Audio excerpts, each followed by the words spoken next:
Welcome back to America's Retirement Headquarters, home of the Retirement Guys Formula and America's Medicare Associates with Nolan Baker and Scott Kirshner. 419-794-3030 is the phone number. 419-794-3030 if you have questions about how to start creating your all-weather portfolio or the independent income system, anything we've talked about on this week's show, or just questions about retirement in general. 419-794-3030. And, of course, if you missed the first half of the show, always available online on YouTube, on Spotify, Apple Podcasts, wherever you feel most comfortable. Just search for America's Retirement Headquarters there for you on demand. Now, Nolan, you were recently out there in D.C. and you had the chance to speak with Vice President, Mike Pence, who joked about his forced retirement early last year, and we had a chance to ask how he and his wife handled the sudden change. Here's what he told us. Karen and me, the first thing we did when we left office was we went home. And we moved back to Indiana. We bought 5 acres and a pond. I think the best advice I got from folks is when we went through that transition was just to take time. Take time to decompress. Take a few months before you commit to anything in particular, and take some time to reground, refresh. Now, is that the kind of advice that you pass on to clients as they enter into retirement? Yeah, definitely in his situation, it was forced retirement. And it was actually really cool being out in Washington, D.C. I hadn't been there for quite a few years. In fact, my wife had never been there, so she got a chance to go out there. And we got to see the White House, visit all the war memorials, and hit a couple Smithsonians. And it was myself and 40 people got invited to hear Pence speak, and I got front row center, so I was about 6 feet away from him. He came up, shook my hand, got a photo op with him, and really neat. But, when we think about it, and we're thinking about how his forced retirement and how that applies in our world, from an investment standpoint, there's a couple different reasons I would say that I see people get forced into retirement, right? So number one, you oftentimes have a healthcare related issue that comes up. And those healthcare related issues, luckily today with affordable care, you're able to get health insurance because, back in the good old days, you may be in really big trouble if you got forced into retirement because of healthcare and there wasn't an option available for you. Helping navigate those options for healthcare is absolutely something that, Scott and our team can help with. The other issues of forced retirement, if you have like a plant closure, we saw within COVID, there was a lot of businesses that didn't make it and people were planning on maybe another 5 years and, wanted to have another run at it. And, fortunately that didn't happen. I think Pence maybe wanted to have another run at it for another couple of years and that didn't happen. Right. The other thing though is, if you have been planning up to this point and if you've been planning all along, forced retirement's fine. Like he said, he went back home. He's back in Indiana. He's living, on his acres that he has out there. He talked about his pond and, his grandkids are there. He's loving life. So there's a great book. It talks about from success to significance. And I think that's one of the ways that I would say most retirees can look at things. So how can you go from success to significance? And, what does that look like in your situation? So that could be you getting involved in a charity that's important to you, whether it's going out and serving. I know at Hoos personally, there's a lot of retirees that come out there that help around the farm and help take care of the animals. They cook food during the retreats. They help clean up, get the property ready. There's so many great organizations that you can go from taking your success and finding significance. And in fact, that's what we're here talking about today. And that's why we've been doing the show on the Committed to the 419, because there's so many great organizations that are making a difference right here, in our area and being able to do that. So that's what I would say. Scott, anything that you would add to that? Well, you're absolutely right, Nolan. You want to take the time to kind of catch your breath, especially in the role that he was in. But if you think of, I don't want to say the everyday person, but I guess it is the everyday person.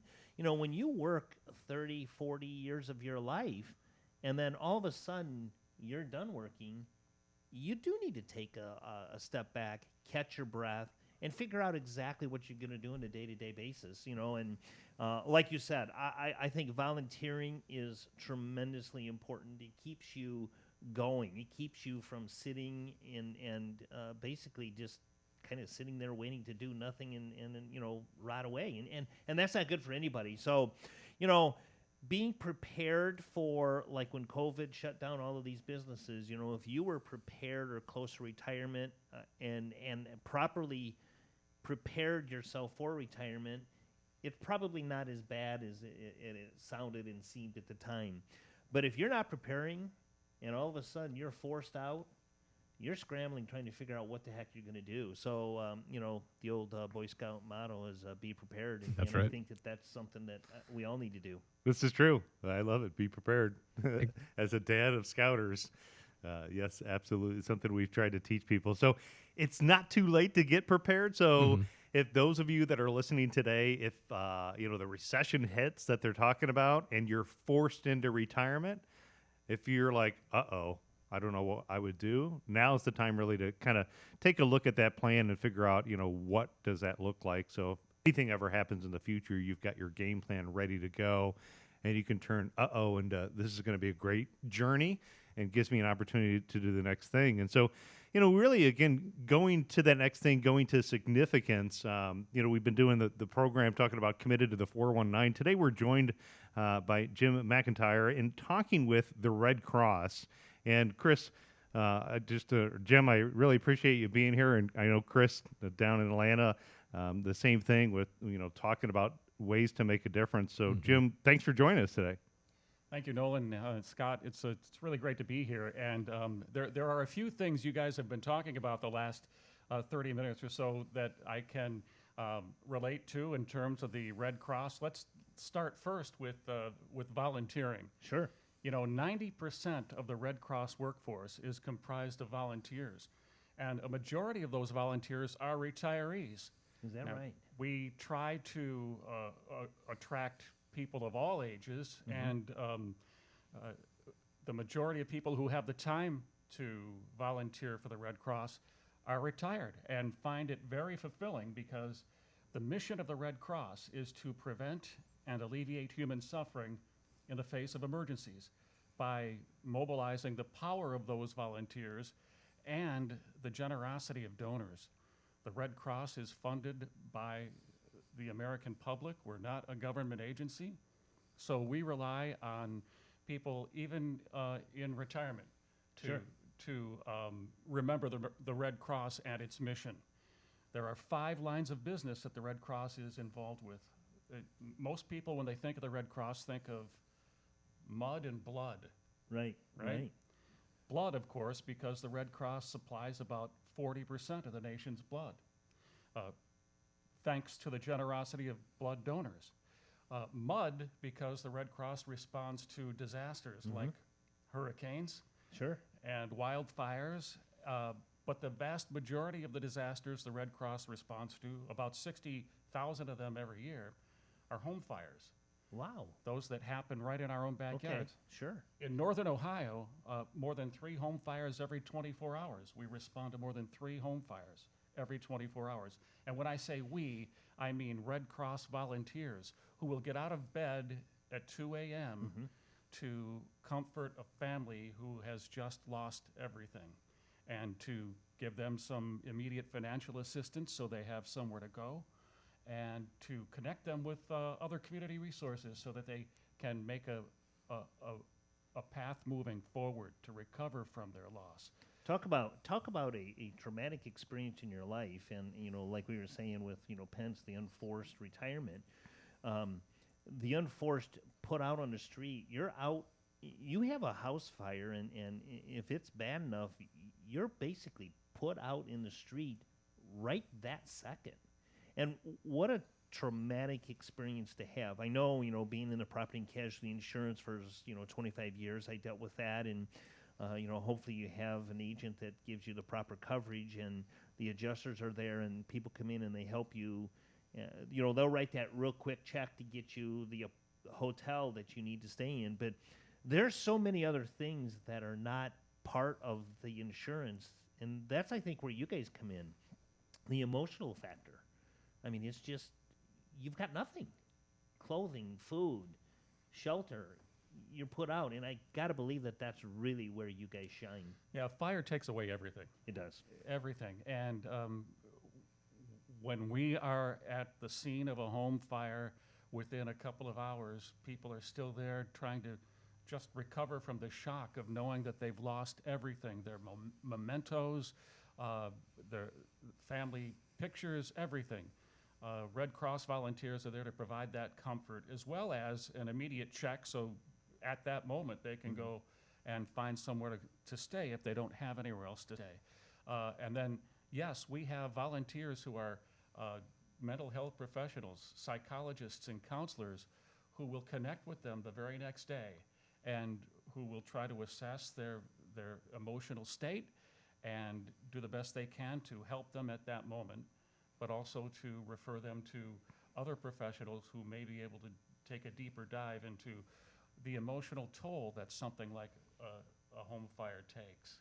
So the Red Cross is basically, there's no boundaries there, right? I mean, you guys are anywhere and everywhere. We respond. Volunteers all over the place. Oh, yeah. Well, all across the country. The American Red Cross is located in all 50 states, and we have volunteers everywhere who will respond to disasters. But they do more than that, Scott. They help our military members and their families. In fact, the Red Cross was founded by Clara Barton in 1881 in response to what was happening to Civil War veterans. And she was called the angel of the battlefield because during the Civil War she was tending to those Civil War soldiers.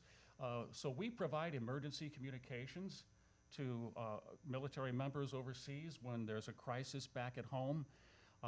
We help military members who are returning from deployment reassimilate into society. We help them with coping skills and reunification workshops. The Red Cross provides several services to the armed forces, veterans and their families.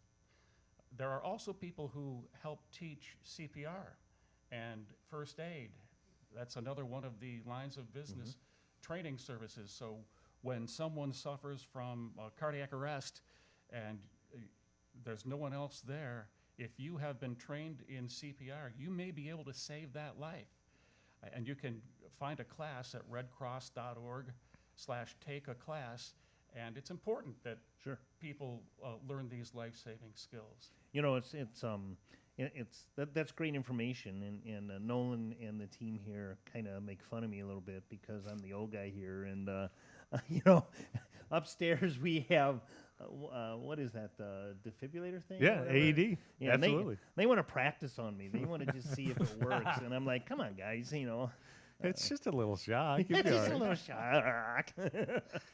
So no, I did take my CPR training class from the American Red Cross. So yeah, they actually came into our building a couple of years ago, and we offered it as a class. And then, of course, I've taken it through Boy Scouts of America too. So I think it's just incredible. And you know, what's really incredible is what you talked about with our military forces. So you know, helping them out when they come back. And again, talking about forced retirement, you know, they need to figure out their blueprint in life because it's not somebody telling them where to be and what to do and when to get up and when to go. And that is a crucial time to be able to step in and help them out.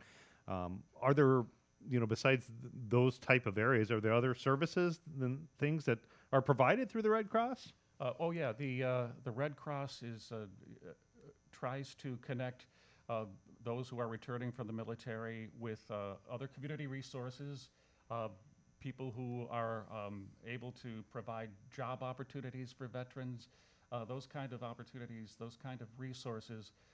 We work with people as closely as we can to help people, not only in the military, but also, as mentioned before, following a disaster, to help them with other resources in the community that might help them find longer-term housing, replace what they've lost, that kind of thing. We have nurses who are volunteers for the Red Cross who can help people replace their medications or durable medical equipment. You know, the things that you take for granted. Right. Those are things that the Red Cross is able to help people with. And in addition to the 60,000 or so home fires we respond to every year, we do respond to hurricanes too. Sure. And as you guys mentioned earlier, Northwest Ohio is not an area that's prone to hurricanes, thank God. Right. So what we do is we try to, and we do, recruit volunteers and train them to deploy to areas that have been hit by hurricanes. Because when that happens, the resources in that area are depleted pretty quickly. Sure. So we try to help by sending people who've been trained to run shelters, to staff mobile kitchens, and to just provide that comfort to people who, again, have lost everything. I got to believe that, here in Northwest Ohio, like we were talking earlier, we don't have the hurricanes. Nolan mentioned tornadoes are, some things we have to be prepared for here. And I know that the Red Cross helps with that as well. But I have to believe that taking some, I remember when the hurricane hit New Orleans, and Katrina. Katrina, yeah, it wiped out New Orleans, and I always said you need to throw a little bit of a tide in the water, and it'll kind of wash that city clean a little bit. But the people from Northwest Ohio, there were people that were going down to New Orleans helping out, and I have to believe that it's a different atmosphere that they're not really prepared for, the volunteers as well. So you train people to go to the different environments, is what I'm hearing, right? We do, and every disaster is different, and no matter how much training you have, once you get to a disaster area for the first time, or for the 15th time, you're not really sure what you're going to encounter, which is why training is so important. We oftentimes, because people are so generous, after a major disaster like a hurricane or a terrible wildfire like the ones that have been occurring on the West Coast for the past several years, people raise their hand. They want to go now. We want them to have a valuable experience and to provide value for the people who've been affected by these disasters. So we do require you to train. It's free, and it doesn't take much, but you do need to have that training before you just willy-nilly go down into a hurricane-stricken area and try to help. What are you going to do? We have a structure. The Red Cross has a structure in place. There's a command structure. There are specific tasks for people to accomplish, and we try to help people the best we can by making sure our workforce is trained. Yeah, I think that's important. I remember when Katrina hit, and just being in New Orleans and the environment of New Orleans is totally different than Northwest Ohio. Oh, and yeah. the heat and just everything that was going on, Yeah. It had to be drastically different. Right, yeah. Especially during a flood, you really have to be wary of what could be in the water. Sure. If you're responding to a major flood and you're helping people, and I remember when Katrina hit, we were actually, it's been a Hurricane Harvey, more recent, in 2017. We had Red Cross volunteers actually jumping on Humvees with National Guards people, taking them through high water areas in order to get to places where they had to be to help people. So yes, that's part of the training, is to be aware of your environment. And I tell you, Scott, the volunteers, they tell us that they get more out of it than they think they put into it, than they benefit the people who they are helping. They come back with such swollen hearts, knowing that they've been able to make someone's life better, if not many people's lives better. It's just gratifying. So, Jim, speaking of the volunteers, what's the best way for people to reach out and to help? Visit redcross.org/volunteer, and you'll see the number of volunteer opportunities that are available. You could explore those, find out what the best fit is for you, and then contact your local Red Cross chapter to find out when and where you can possibly apply to become a Red Cross volunteer. It's really easy. We have about almost 300 volunteers in Northwest Ohio now. Okay. We're always in need of more. It's like blood. Blood can't be manufactured. There's no substitute for it. The only way to have enough blood to put on the shelves in hospitals for patients in need is to have volunteer donors. And the only way to provide disaster relief and service to the armed forces and CPR training services is to have a volunteer corps that will help the Red Cross fulfill its mission. So, do any of the people that get help from the Red Cross, is there any fees? Does anybody have to pay anything to get any help from the Red Cross at all? There's never a charge for the services the Red Cross provides. As mentioned, we rely on the generosity of the American public, Sure. and we find the American public is extremely generous, especially when it comes to times of major disasters. So we just ask people to keep in mind when they're, deciding which charities to fund, that they remember what the Red Cross does, what we've spoken about here today, helping keep a stable, steady blood supply on the nation's hospital shelves, and helping people recover from disasters like home fires and hurricanes. Sure. And that was one of the things I wanted to ask about, because it's not just the high profile disasters like the hurricanes and the tornadoes and things like that where people do need help. It happens, on a daily basis, right? Where people do reach out to the Red Cross in times of need. I know as far as like blood supplies go, blood banks are, at least in my experience, have always been almost too busy in the major disasters when blood supplies are low. But during the quote unquote calmer times, when blood is in less supply, it feels like that's when people really do need to, if they have it in them, to help and reach out. Well, that is where those donations are as valuable. Is that a fair assessment? Yeah, you said it. Especially during the summer months when people are on vacation, they're busy with outdoor activities. They forget to make their blood donation appointments, and typically during the summer, our blood supplies fall. And so we ask people to keep blood donations on their agenda during the summer. Schools are closed, so we have fewer blood drives on the books, and it's just a very difficult time for the Red Cross to help hospitals who are in charge of making sure that patients have an adequate blood supply. So please, if you can, if you're eligible, visit redcrossblood.org to find the blood drive nearest you at the time that's most convenient to you, and roll up your sleeve and make that commitment to give the gift of life. So, I don't know. I'm not proud of this, but I've actually had some blood drawn the last couple of weeks, and I tell the people that are poking me, I don't give blood, you take my blood.